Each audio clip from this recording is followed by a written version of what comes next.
Assalamualaikum warahmatullahi wabarakatuh. Alhamdulillah, alhamdulillahilladzi arsala rasulahu bil huda wa dinil haq liyudhhirahu 'ala dini kullih wa kafa billahi syahida.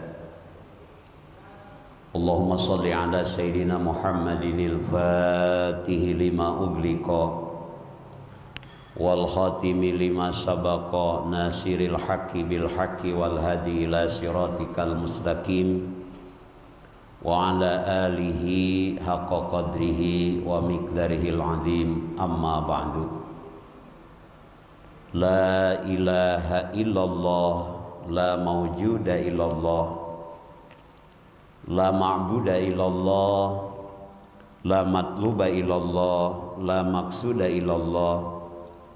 Bismillahi tawakkalna 'alallah, la haula wa la quwwata illa billah. Bersyukur kepada Allah. Alhamdulillah. Alhamdulillah, alhamdulillah. Di pagi yang berbahagia ini Allah takdirkan kita bisa berkumpul, bermuajahah, bersilaturahmi dalam kajian rutin. Kajian setiap hari Ahad disebut jihad, ngaji poe Ahad. Kalau hari Sabtu disebut jitu. Kalau hari Jumat disebut jimat, ngaji poe Jumat. Kita bisa bertahan untuk mengikuti kajian ini adalah karena pertolongan Allah. Bagaimana Rasulullah memberikan sebuah jaminan yang besar. Siapa orang yang berangkat ke masjid untuk sholat subuh berjamaah, kemudian setelah sholat subuh dia berzikir, kemudian dia beriktikaf, bermunajat, ta'lim sampai datang waktu sholat awal duha yang disebut dengan syuruk atau isyraq, maka kata Rasulullah pahalanya bagaikan melaksanakan ibadah umroh tamatan, sempurna umrohnya. Alhamdulillah. Tadi saya lihat yang ikut berjamaah begitu banyak. Tapi berapa orang yang Allah gerakkan hatinya untuk bertahan, tetap berdiam diri di masjid, beriktikaf, bermunajat, ta'lim, menuntut ilmu, membuka cakrawala keislaman dengan hadir di majlis ilmu. Insya Allah sampai waktu syuruk tiba kita akhiri dengan sholat sunat minimal 2 rakaat. Jaminan dari Rasul, Allah akan memberikan pahala kepada kita bagaikan melaksanakan ibadah umroh dengan sempurna. Amin ya rabbal. Umroh sekarang paling murah 25 juta 9 hari, pesawatnya transit, hotelnya bintang 3, pakai shuttle, itu yang paling murah. Ada yang lebih murah lagi, backpacker, tidak pakai hotel, nginepnya di mana saja. Yang lebih enak 34 juta 12 hari pakai pesawat yang tidak transit, direct, hotelnya bintang 5. Begitu besar harus kita keluarkan uang. Tapi hanya dengan datang ke masjid, ditambah bikulli qadamin, tiap langkah ke masjid Allah gugurkan dosa kita. Jujur Pak, kita jelma jejel kuhama, laras Pak. Kita semua punya dosa. Al-insan mahalul khata wa nisyan. Manusia tempat kesalahan dan kealpaan. Benar selamanya kita bukan malaikat, salah selamanya kita bukan setan. Garaduh dosa Pak. Ibu gaduh dosa, komo keur anomnya kapungkur. Masya Allah. Kalau dianalogikan dengan buah keur ngorah hasem wajar Pak. Ngan lamun geus kolot hasem kene kurang ajar. Persis dengan bapak-bapak kalau ngantuk ngaji sambil nundutan wajar, da capek pangintennya terus aktivitas. Ngan lamun kiai keur ngaos tu nundutan kurang sare Pak. Masya Allah, kak kiai nyebut kurang ajar. kurang sare Pak wengi pangaosan ayeuna pangaosan engke jam 8 pangaosan di Umu Parhat engke sonten di Cimbuleuit pangaosan ka ditu ka dieu jadi wajar lamun nundutan sabab kurang sare lain kurang ajar Bapak. Hadirin yang dimuliakan Allah, tiap langkah Allah gugurkan dosa kita, tiap langkah Allah angkat derajat kita. Itu bagi orang yang berjamaah. Makanya berat godaan untuk berjamaah. Tidak sedikit tetangga masjid jarang ke masjid. Tidak sedikit orang yang dengar panggilan adzan. Adzan itu panggilan Allah. Muadzin itu tugas dari Allah. Makanya kalau di Masjidil Haram itu puluhan juta Pak, ratusan juta gaji muadzin itu. Dulu Bilal kalau adzan sampai tersendat, tersesak dadanya, apalagi adzan tatkala Rasulullah sudah tiada. Makanya beliau sengaja meninggalkan dulu Madinah karena tidak sanggup hatinya tatkala membayangkan indahnya Rasulullah. Panggilan adzan kita dengar. Tidak sedikit orang yang mendengar panggilan adzan tapi berat melangkahkan kaki ke masjid. Kenapa? Satu langkah Allah angkat derajat kita. Satu langkah Allah gugurkan dosa kita. Makanya ini yang paling jauh nih, yang paling gede pahalanya Pak. Kira-kira yang mana yang paling jauh ini? Wah Pak Kiai kalau gitu mah saya mau muter dulu biar banyak langkah kata Pak DKM. Enggak perlu. Pak DKM muter dulu ke sana baru ke sini biar langkahnya banyak. Hadirin yang dimuliakan Allah Subhanahu wa taala, bersyukur kepada Allah pagi hari ini Allah tancapkan di hati kita kekuatan keimanan. Kita bertahan untuk mengikuti kajian jihad dan teristimewa pagi hari ini kita akan mengkaji tentang akidah nabawiyah. Sebelumnya salawat beserta salam kita bermohon kepada Allah semoga tetap tercurah limpah kepada baginda alam Nabi besar Muhammad sallallahu alaihi wasallam, kepada para keluarganya, para sahabat, para tabi'in, kita semua dan seluruh umat yang turut serta kepadanya sampai akhir zaman. Suatu hari Rasulullah sedang duduk dengan para sahabat. Beliau menatap ke depan dengan penuh rasa rindu, penuh rasa kangen, penuh rasa cinta. Percis seorang kakek tatkala merindukan cucu kesayangan, percis seorang suami tatkala merindukan kehadiran istri, percis seorang istri tatkala merindukan kehadiran seorang suami. Rasul menatap ke depan penuh rasa rindu, penuh rasa kangen. Abu Bakar memberanikan diri bertanya, "Ya Rasulullah, siapakah yang kau rindukan ya Rasulullah? Siapakah yang kau kangenkan ya Rasulullah? Nampak di matamu berkaca-kaca menahan rasa rindu." Apa kata Rasulullah sambil menengok kepada Abu Bakar dengan penuh rasa bahagia? Rasulullah menjawab pertanyaan Abu Bakar, "Ya Abu Bakrin, wahai Abu Bakar, ana mustaqun bi ihwani," kata Rasulullah. "Wahai Abu Bakar, aku sedang merindukan keluargaku," kata Rasulullah. Hadirin yang dimuliakan Allah, Abu Bakar sontak bertanya, Umar pun menyimak dengan seksama, Utsman pun demikian, Ali pun menatap penuh penasaran apa yang akan dikatakan oleh Rasulullah. Apa jawaban Rasulullah sallallahu alaihi wasallam? "Aku rindu kepada keluargaku." Abu Bakar bertanya, "Ya Rasulullah, bukankah kami ini adalah keluargamu?" Rasul tersenyum menatap satu persatu sahabatnya dengan penuh rasa cinta. "Wahai Abu Bakar, wahai Umar, wahai Utsman, wahai Ali, kalian semua adalah sahabat-sahabat terbaikku." "Lalu siapa ya Rasulullah?" kata Abu Bakar, "yang kau anggap sebagai keluargamu?" Apa jawaban Rasul? "Wahai Abu Bakar, keluargaku adalah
Sallallahu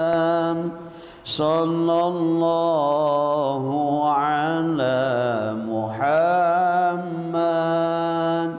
sallallahu alaihi wasallam. Ya Nabi salam ala, ya Rasul salam, ya Habib salam, salawatullah. Menurut para ulama, Rasulullah tidak meninggal seperti manusia biasa. Beliau pindah ke alam kenabian. Hari ini beliau sedang sholat. Hari ini kalau kita mengucapkan salam kepada Rasul, Allah izinkan Rasulullah menjawab salam kita. Maka kalau kita bacakan salawat sallallahu ala Muhammad sallallahu alaihi wasallam, Allah izinkan Rasulullah menjawab salam kita. Betapa orang yang tahu bahwa Rasulullah diizinkan menjawab salam kita, bagaimana kita mengucapkan salawat kepada beliau pasti penuh dengan kehusuan. Allahumma salli ala Sayyidina Muhammad, Allahumma salli ala Sayyidina Muhammad, Allahumma salli ala Muhammad wa ala ali Muhammad, Allahumma salli ala Sayyidina Muhammad wa ala ali Sayyidina Muhammad. Allah izinkan Rasulullah menjawab salam kita. Alhamdulillah. Tak pernah menatap wajahnya, tak pernah mendengar suaranya, tak pernah berjumpa dengannya, tapi kita diakui sebagai keluarganya. Alhamdulillah. Pertarosanana pantes tante orang sebagai keluarga Nabi. Kita mengakui warga negara Republik Indonesia, pantas atau tidak kita sebagai warga negara.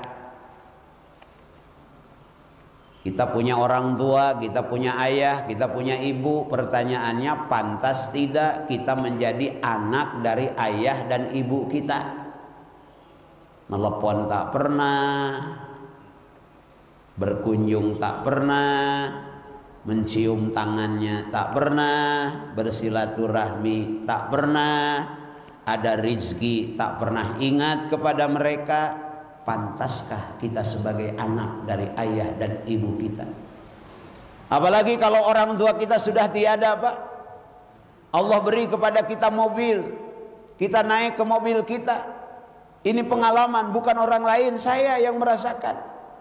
Ya Allah, andai bapak saya ada, pasti tersenyum merasakan nikmatnya mobil saya. Masuk ke rumah, ya Allah, andai bapak saya ada, pasti dia akan tersenyum dan mendoakan rumah saya. Tapi ayah saya sudah tiada, hanya tinggal bisa mendoakan kepada mereka, dan tidak ada yang diinginkan oleh mereka kecuali doa dari kita, doa dari anak yang soleh.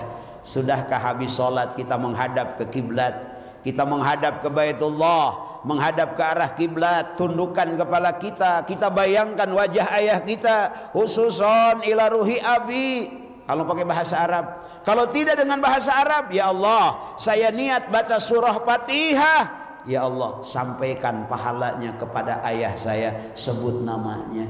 Sudahkah kita seperti itu? Kalau kita ingin disebut sebagai seorang anak, haruslah kita berbuat yang layak kita sebagai anak. Kita diakui sebagai keluarga oleh Rasulullah Muhammad sallallahu alaihi wasallam. Yuk kita pantaskan diri untuk menjadi keluarga dari Nabi kita, Nabi Muhammad sallallahu alaihi wasallam. Bapak Ibu yang dimuliakan Allah, pagi hari ini kita akan berbicara tentang akidah nabawiyah. Akidah artinya keyakinan.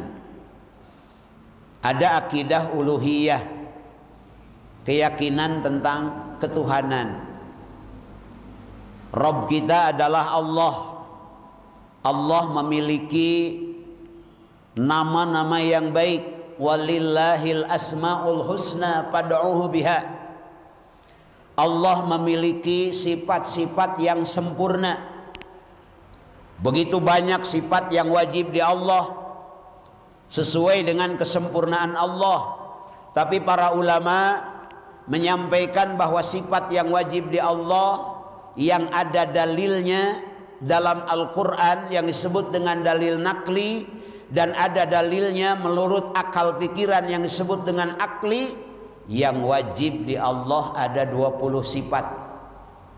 Ini dari keseluruhan sifat-sifat yang maha sempurna, para ulama menyimpulkan ada 20 sifat. Wajib di Allah wujud, qidam, baqa, mukhalafatul lil hawadisi, qiyamuhu binafsihi, wahdaniyat, kudrat, iradat. Ini kalau kita dulu pernah di kampung, Pak, habis sholat suka dengar di speaker, atau habis maghrib rame di rumah-rumah. Dulu kan begitu ya Pak ya. Kalau sekarang anak-anak sibuk dengan gadget masing-masing. Anak-anak sibuk dengan HP. Kalau zaman kita dulu habis maghrib itu di tiap rumah itu rame. Ada yang belajar mahorijul huruf, a i u a u anna i a na minal mu'nimu a. Belajar huruf. Baso, basi, basu. Ingin bacaan so-nya benar. Bamma, bammi, bammu, gunah. Banna, banni, bannu. Itu dulu. Be, sinjer, bis, min, lam, tasijer, mi, lam, jabar, la. Kan begitu ya dulu. Dibaca bismillahi. Sekarang dirobah dengan metode-metode baru. Dulu di kampung habis maghrib, habis sholat atau sebelum sholat, sebelum qomat, sering kita dengar Allah wujud qidam baqa muhalafatul lil hawadisi. 20 sifat yang wajib di Allah dulu terhafal. Kemudian ibu-ibu hafal? Alhamdulillah. Berarti kita anak-anak zaman dulu ya. Kita hafal insya Allah semua ini. Ya, dulu mah ada pujian deh Pak. Eling, eling umat muslimin muslimat. Hayu orang sholat berjamaah lohor. Eta nuker di kebun teh baralik mama bapak cul baheula. Ayeuna mah geus teu aya nu kana ditu teh nya. Karena ieu mah da ngobrol oge di budak baheula. Bapak Ibu yang dimuliakan Allah Subhanahu wa taala, itu namanya akidah uluhiyah. Akidah keyakinan uluhiyah ketuhanan. Kita berbicara tentang sifat yang wajib adanya di Allah. Allah wujud artinya ada. Yang ada itu ada 3. Ada wujud hakiki, ada wujud aridi, ada wujud nisbi. Macam-macam. Kemudian qidam baqa ada, itu wajib di Allah. Kita bahas nanti tentang akidah uluhiyah. Pagi hari ini kita akan berbicara tentang akidah nabawiyah. Akidah artinya keyakinan, nabawiyah artinya kenabian, yaitu sifat-sifat para rasul Allah wajib diiktikadkan adanya oleh seluruh mukallaf, dan sifat ini terbagi kepada 3 bagian. Yang pertama wajib akli, yang kedua muhal akli, dan yang ketiga adalah mungkin akli. Jadi akidah nabawiyah ini satu keyakinan yang harus kita imankan, sehingga tidak sah iman kita kalau kita tidak mengimankan akan adanya akidah nabawiyah. Kita harus iman. Dan istimewa tadi, tak pernah berjumpa dengan Rasul, tak pernah menatap wajah Rasul, tak pernah sejaman dengan Rasul. Karena iman, kita diakui keluarga Nabi. Hadirin yang dimuliakan Allah. Jadi akidah nabawiyah adalah akidah kenabian, yaitu sifat-sifat para Rasul Allah. Berarti bukan hanya Nabi kita. Sifat ini wajib adanya di seluruh para Nabi Allah. Sifat ini wajib adanya di seluruh para Rasul Allah. Nabi Allah itu jumlahnya ada 124.000 nabi. Tidak perlu dihafal, Pak. Moal kahafal lo bating. 124.000 nabi. Ada 314 nabi dan rasul. Sebagian ulama 114 nabi dan rasul. Ini pun tidak perlu hafal. Ada 25 nabi dan rasul yang kita ketahui dan bagusnya kita hafal. Jadi yang 124.000 nabi tidak perlu kita hafal. Yang 314 atau 114 nabi dan rasul nggak apa-apa kita tidak hafal. Tapi yang 25 nabi dan rasul bagusnya kita hafal. Ada yang hafal, Pak? Yang 25 nabi? Kalau dulu kan lagi anak-anak kita hafalin juga ya pada KM ya. Adam, terus Nuh. Nah ya pokoknya 25 nabi dulu dihafal waktu kecil. Maka kita pun insya Allah hafal. Yang pertama Nabi Adam, yang terakhir Nabi Muhammad. Jumlahnya 25 nabi dan tengah nama pohon deui. Hadirin yang dimuliakan Allah, 25 nabi dan rasul ini sama memiliki sifat kenabian, dan kita harus mengimani bahwa para nabi dan para rasul memiliki sifat kenabian. Ada 3. Yang pertama wajib akli, wajib adanya di para nabi dan para rasul. Yang kedua muhal akli, mustahil adanya di para nabi dan para rasul. Yang ketiga mungkin akli, mungkin adanya di para nabi dan di para rasul. Yang pertama wajibul akli, wajib adanya di para nabi dan para rasul ada 4 sifat. Yang pertama sidik, yang kedua amanah, yang ketiga tabligh, yang keempat patonah. 4 sifat ini wajib adanya di para nabi dan para rasul, teristimewa di Sayyidul Anbiya wal Mursalin, raja pemimpin dari para nabi dan para rasul, yakni nabi kita Nabi besar Muhammad.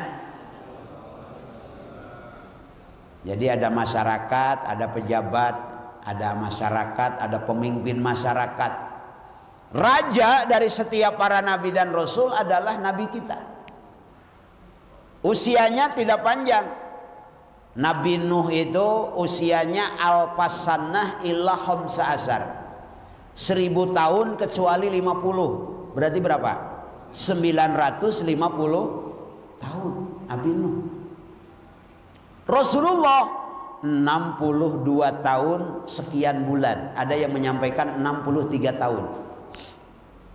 Jadi kalau ikut ke usia Nabi yang hari ini usianya 62 tahun 11 bulan 29 hari sapoe deui, Pak. Kalau yang hari ini udah di atas 63 tahun itu bonus. Ada yang udah 70? 71 ada? Kalau 17 dulu lagi muda ya. Kalau 17 itu ibu-ibu usia 17 itu sweet 17, alisnya bagaikan semut beriring, dagunya bak lembah bergantung. 17 tahun ya. Balikan 17 jadi 70 hiji, Pak. Tepuguh potongan teh. Diharap juga di tukang juga diharap. Ibu-ibu usia 17 tahun kalau tersenyum secisaranten endah kapeng-peongan, Pak. Udah 71 tahun seuri jeung ceurik sarua. Itu keur seuri teh ceurik. Bedana hese gitu.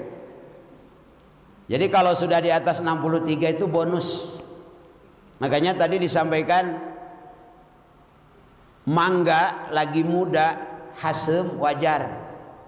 Geus kolot hasem kene kurang ajar. Kalau masih muda males ke masjid masih ada alasan, Pak. Sibuklah apalah. Geus kolot embung ka masjid rek neangan naon deui. Tenaga sesal, Pak. Ya masih muda mah tenaga masih bisa dijual. Sok geus 80 tahun rek jadi satpam da mulai nu daekeun. Tenaga udah nggak bisa dijual. Masa kerja udah habis, Pak. Udah pensiun. Tinggal kita menatap masa depan untuk masuk ke pintu kedua, yaitu kematian. Pintu pertama kita masuk ke dunia melalui kelahiran.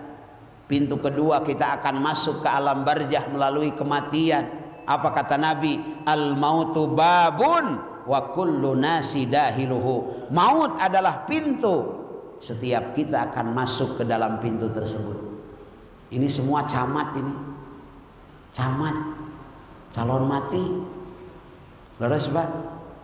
Orang kaya mati, orang miskin, raja-raja, Pak DKM, Bapak Ustad, ulah aing keur ngaji. Ini semua calon mati, Pak. Nah, kalau udah tua kita persiapkan tuh pintu yang akan kita masuki alam barzah. Dan di alam barzah itu tidak sebentar. Di dunia paling lama sekarang jarang yang 100 tahun usianya, jarang. Di alam barzah selama umur dunia. Jadi kalau meninggal 2023, kiamat 3023, 1000 tahun di alam barzah. Sampai kiamat. Setelah kiamat baru masuk pintu ketiga, alam ba'as, hari kebangkitan. Setelah hari kebangkitan di situ ada mahsyar, ada mizan, ada siratal mustaqim, baru masuk pintu keempat yaitu akhirat. Dalam surah Al-Zumar, wasiqal ladzina taqaw rabbahum ilal jannati zumara. Orang yang bertakwa masuk ke surga, orang yang kafir masuk ke neraka.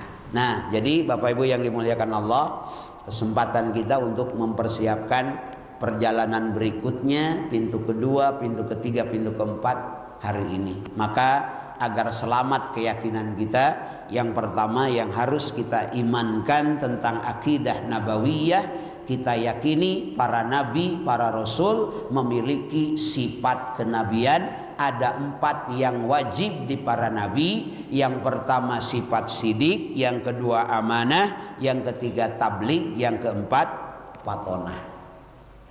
Ini namanya wajibul akli.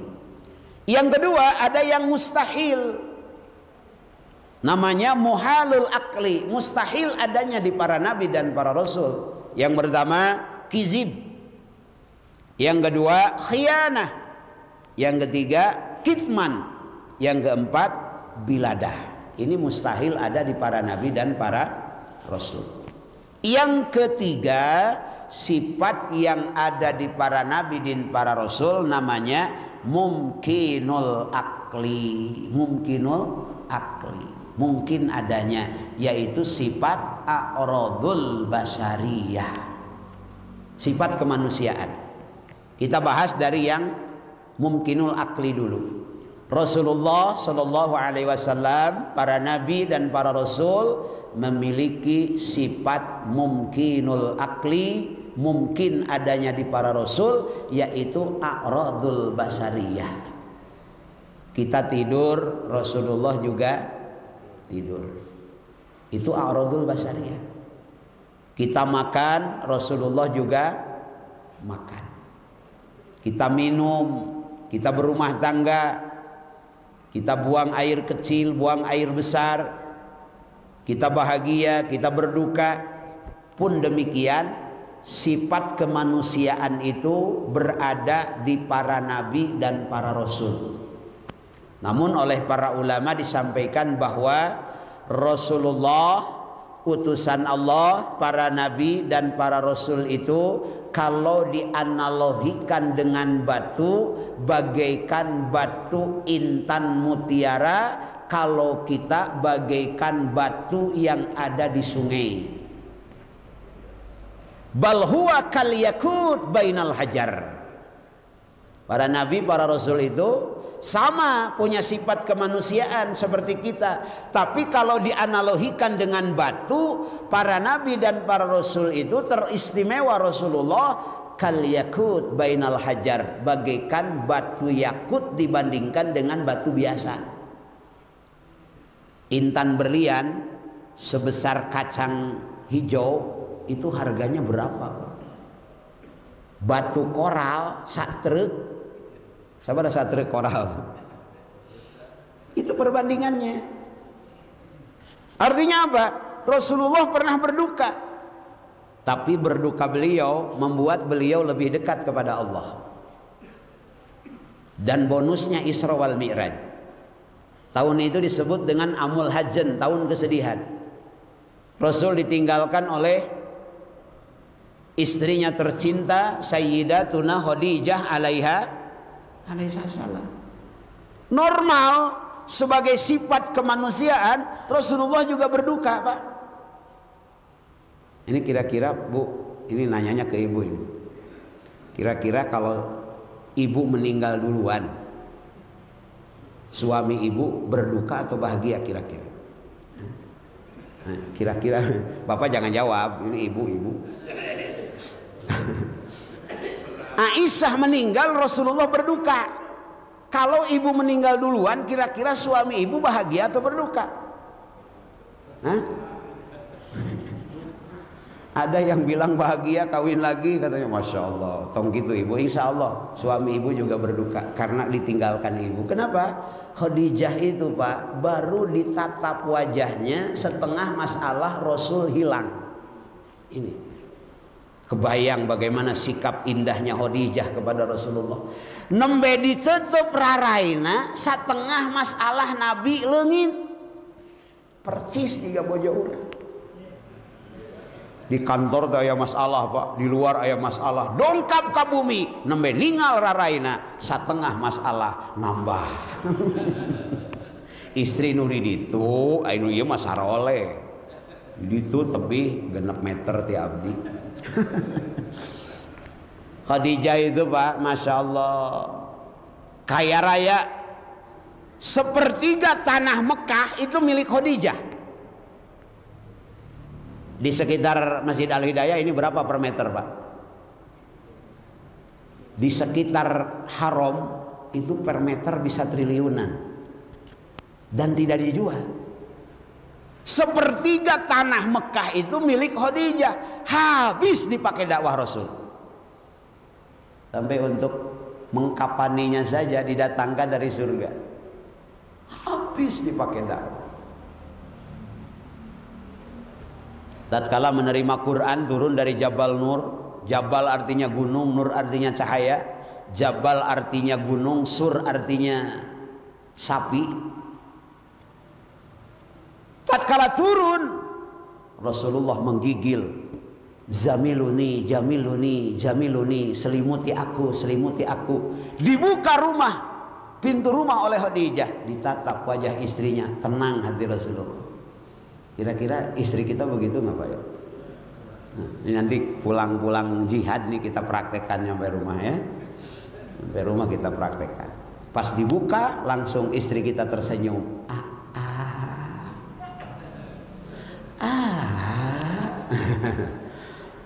Begitu apa sebaliknya?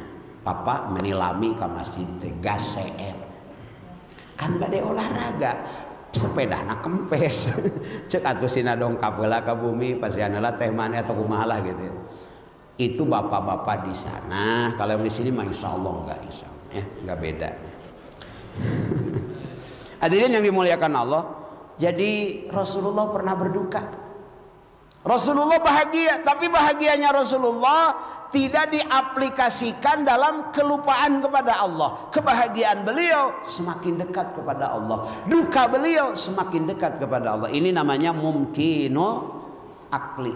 Mungkin adanya di Rasulullah a'radul basariyah. Beliau menikah, beliau tidur, sifat kemanusiaan. Beliau sakit.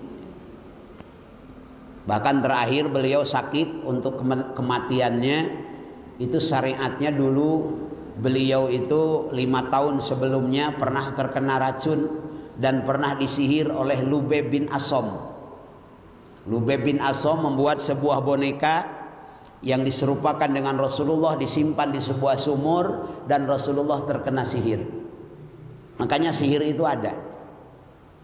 Dan yang tidak boleh itu at-taisarah, mengobati sihir dengan sihir.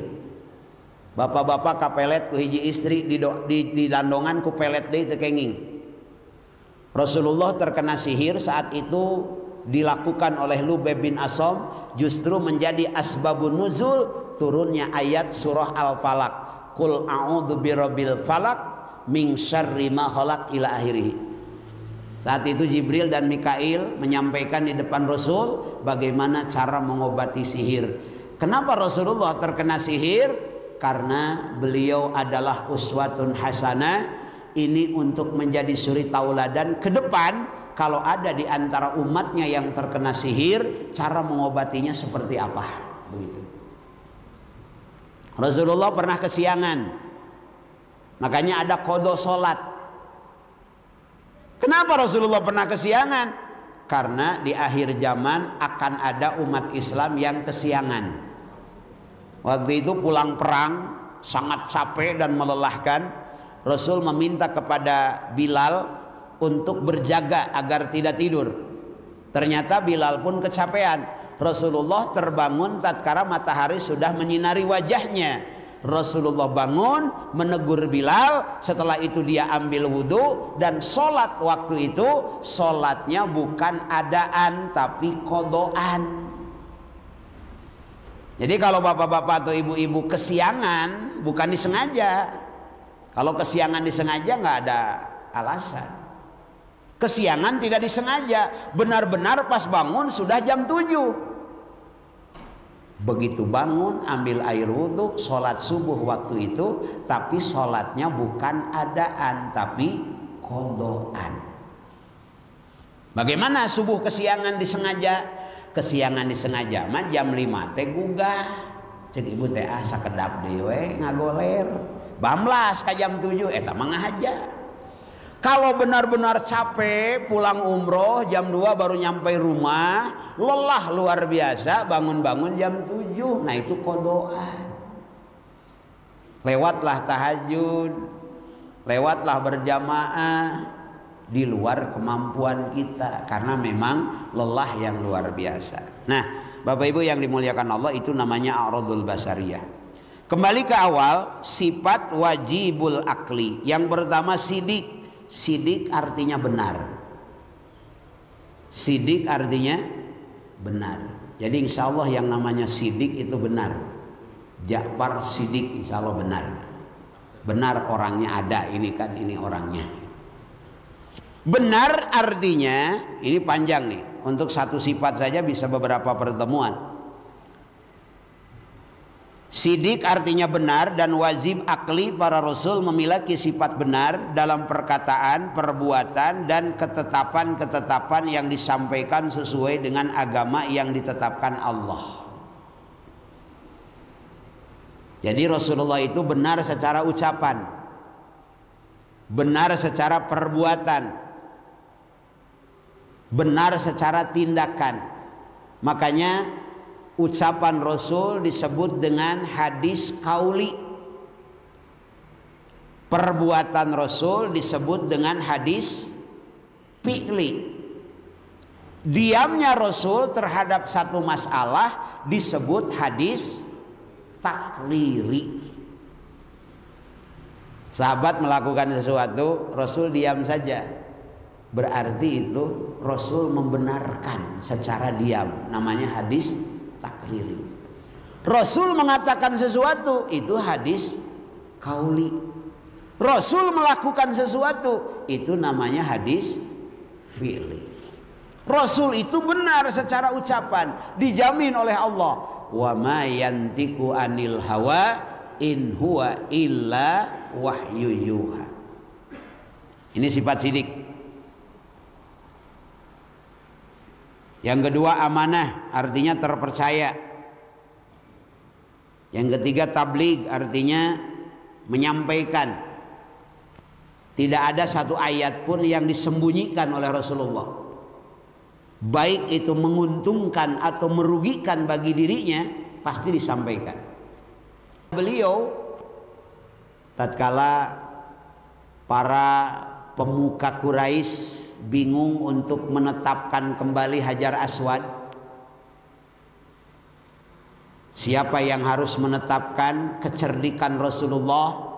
Beliau mengambil sorbannya, kemudian setiap ujung dipegang oleh setiap kabilah, oleh setiap penguasa saat itu dari suku-suku Quraisy, dan Rasulullah mengambil Hajar Aswad disimpan di tengah sorban itu, dan semua pemuka-pemuka Quraisy membawa dari setiap sudut sorban tersebut, kemudian dipasangkan Hajar Aswad itu oleh Rasulullah. Ini kejeniusan Rasulullah.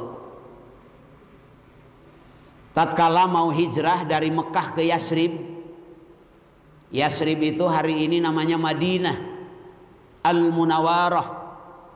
Disebut Madinah karena kota paling tenang di dunia adalah Madinah, Pak. Di Madinah itu dubabuhu dawaun, semua barokah. 2 kali barokahnya lebih barokah dari kota Mekah. Bahkan dubabuhu dawaun, debunya saja obat. Jadi Bapak kalau umroh atau haji di Madinah ada kurma, kurmanya berdebu, tong dilap. Debu nawae obat. Urang mah sok bersih. Kurma teh lap heula ku tisu. Belawak we jeung debuna. Debu nawae di Madinah mah obat. Dubabuhu dawaun. 2 kali lebih berkah dari Mekah. Kenapa? Mekah didoakan Ibrahim, Madinah didoakan Nabi kita, Nabi besar Muhammad. Mau pindah dari Mekah ke Yasrib, Madinah hari ini, kejeniusan Rasulullah. Madinah berada di sebelah selatan, Jabal Sur berada di sebelah utara.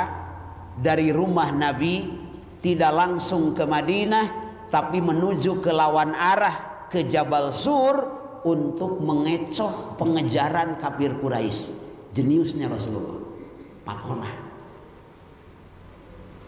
Waktu perang Badar, Masya Allah, pasukan kafir Quraisy ribuan, terlatih, kuat, hebat, kalah dengan 700 pasukan. 700 ya? 300 Ustaz. 350 kafir pasukan muslim. Kalah, kenapa? Jeniusnya Rasulullah. Yang pertama, menetapkan pasukan kafir pasukan muslim di sebelah timur. Logikanya kalau matahari terbit, yang di sebelah barat pasti silau. Sedang perang kalau silau itu susah juga. Yang kedua, menempatkan pasukan muslim dekat sumber air. Perang terjadi, kafir Quraisy meminta kepada tukang masak untuk mencari air. Sampailah tukang masak itu di depan Rasulullah. Ditanya oleh Rasulullah, berapa pasukan kafir? Tukang masak teu apaleun, da lain panglimana. Rasul bertanya lagi, ini jeniusnya Rasul. Berapa porsi Jumat berkah? Jumat berkah. Berapa porsi makanan yang harus disiapkan? Kata tukang masak itu 1000 porsi. Rasul bisa membaca, oh kekuatan musuh itu ada 1000 pasukan. Ini jeniusnya Rasulullah. Jadi patonah, memiliki kepintaran. Yang kedua, sifat mustahilul akli. Ini ada 4 sifat. Yang pertama kizib, artinya Rasul berdusta, mustahil. Yang kedua khianah, artinya Rasulullah tidak jujur, mustahil. Yang ketiga kitman, artinya Rasulullah menyembunyikan, mustahil. Yang keempat biladah, artinya Rasulullah bodoh, ini pun mustahil. Bapak Ibu yang dimuliakan Allah, betapa indahnya akhlak Rasulullah. Para nabi, para rasul memiliki sifat sidik, artinya benar. Benar dalam ucapannya, benar dalam perkataannya, benar dalam perbuatannya, ketetapannya disampaikan sesuai dengan agama yang ditetapkan Allah Subhanahu wa taala.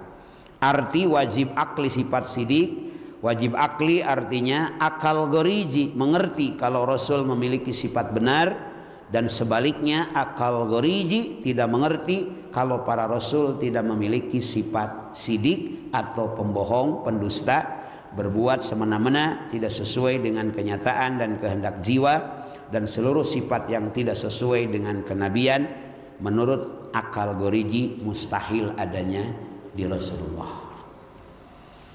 Mudah-mudahan ini sekilas, nanti kita bahas apa itu sifat sidik secara terperinci, sifat amanah, sifat tabligh, dan sifat patonah, insyaallah dalam pertemuan berikutnya. Ini hanya sekilas tentang sifat yang wajib adanya di Rasul, mustahil adanya di Rasul, mungkin adanya di Rasul. Barangkali ada yang bertanya, silahkan. Ya. Terima kasih Ustaz sudah membahas kesempatan ini mengenai tentang kalau di hari Ahad kedua itu apa? Itu sirah nabawiyah. Nah, kalau ini akidah nabawiyah. Jadi ada kesatuan, ada perbedaan, ada kesamaannya, pembahasannya. Karena ilmunya berbeda. Ilmu sirah artinya sejarah, tapi kalau akidah yaitu ilmu nabawiyah adalah disebut ilmu tauhid. Nah, jadi ada perbedaan. Ini dua ilmu adalah wajib bagi kita. Baru di awal pembukaan ya kita sudah mengenai tentang sirah nabawiyah ini. Terima kasih Ustaz. Dan bagi Bapak Ibu yang akan menanyakan apa yang belum jelas ataupun mungkin menambahkan ya karena ini perjalanan harus panjang membahasnya. Maka silakan Bapak Ibu. Ya. Oh iya Pak Ketua DKM, Pak Ketua DKM. Boleh.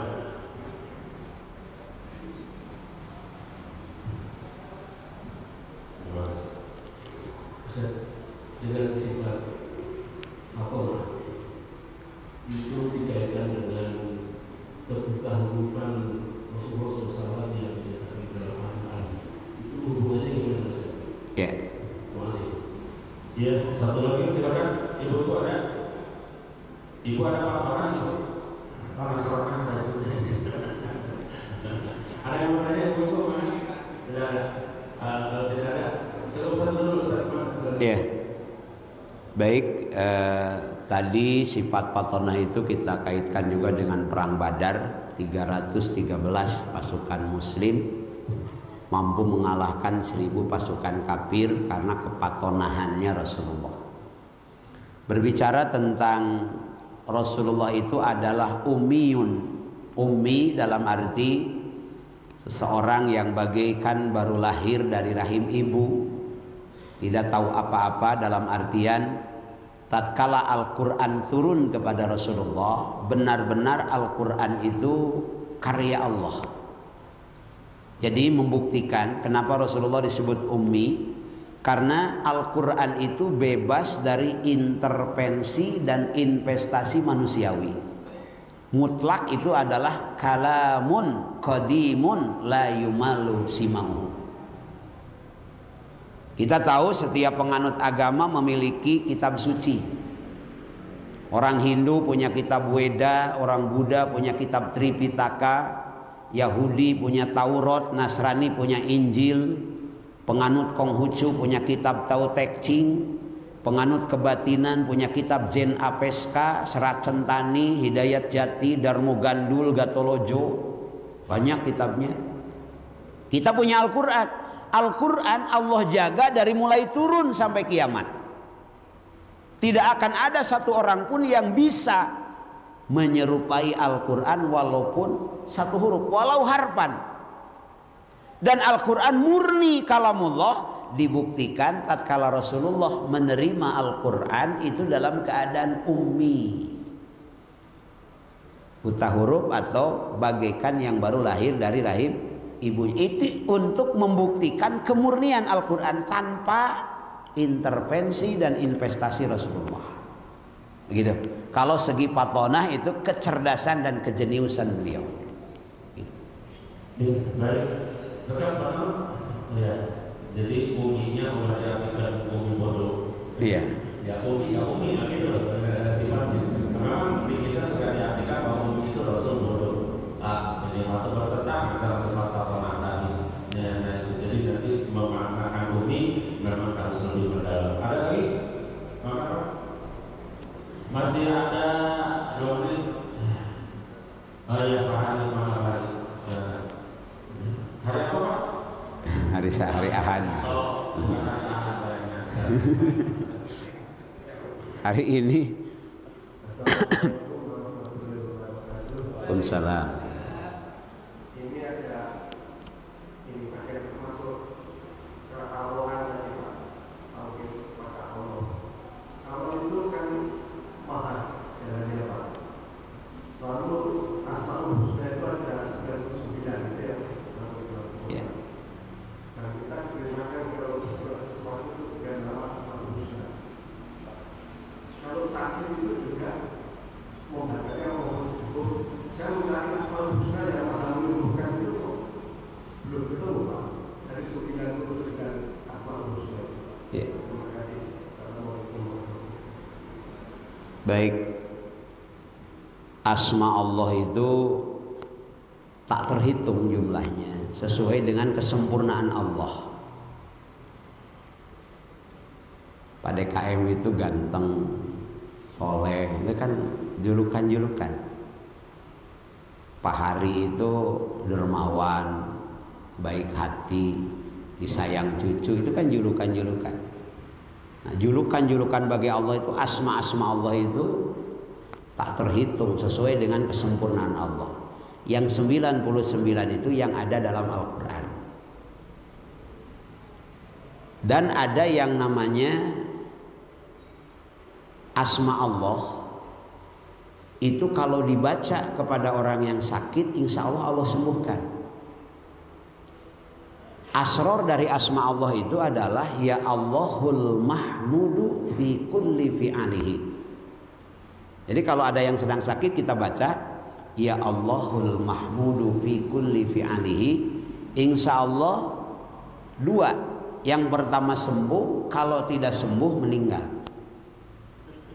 Jadi kalau ada orang yang susah meninggal, baca asror itu juga bisa. Artinya dengan asror itu dijamin kesembuhan oleh Allah. Nah, secara khusus asma Allah yang bermakna Allah Maha Menyembuhkan tidak dicantumkan dalam 99 nama. Tapi ada bahwa Allah itu ya Syafi'al Amro. Allah itu yang Maha Menyembuhkan. Wa nunazzilu minal Qur'ani ma huwa shifaa'un wa rahmatun lil mu'minin. Jadi ada asma Allah, ya, asma Allah, ada asror dari asma-asma Allah. Nah, asror itulah yang khusus untuk doa kesembuhan. Retaknya suami istri dalam rumah tangga ada asror ya jami'u dan lain sebagainya. Nanti kita bahas asma-asma Allah insyaallah. Ya, cakap Pak masih ada. Ya, jadi memang dalam Al-Quran untuk ayat-ayat disebutnya ayat syifa. Ya, seperti Nabi Musa buat apa itu tongkat, buat makanan kaki, daun itu tongkatnya. Kemudian kata Nabi Musa, Allah itu yang Maha menyembuhkan, dia Syafi'al Amr, ya, dia menyembuhkan segala orang apa penyakit dan seterusnya. Jadi tidak semuanya asma. Kalau asma husna diketahui seluruhnya, insya Allah tadi seperti nanti 120 hari umur di apa siapa? Ya, ayat 88 berarti itu apa artinya? Nah, Pak Ari apalkan bapak-bapak sama asma husna diawali dari apa? Ya Allah. Ya Allah akhirnya. Jalla jalali wal ikram. Ayat tengahnya juga. Nah itu jadi asmaul husna insyaallah. Walillahil asmaul husna fad'uhu. Ya, itu tadi berdoa dengan asmaul husna pasti diberikan. Ya salah satunya adalah asmaul husna yang ada di dalam Al-Qur'an saja Pak. Jangan ngarang-ngarang sendiri. Ya, sebenarnya Allah ini jangan. Tadi di oleh Ustaz disebutkan bahwa ya mahmudu bikul fi'ali. Insyaallah kita hari Jumat sudah bersama-sama ya berdoa ya. Nah berdoa untuk mendoakan yang sakit. Di antaranya ada Abu Jahal Sari Majid wa Allahul Mahmudu Bikul fi'ali. Nah itu kita doa itu sama. Jadi jangan anggap itu doa, jangan. Kita doa bersama. Apalagi kalau dijanjikan 40 orang berdoa bersama, itu pasti doanya dijawab. Kalau cuma kira-kira di sini berapa kan jumlahnya? Ya, saya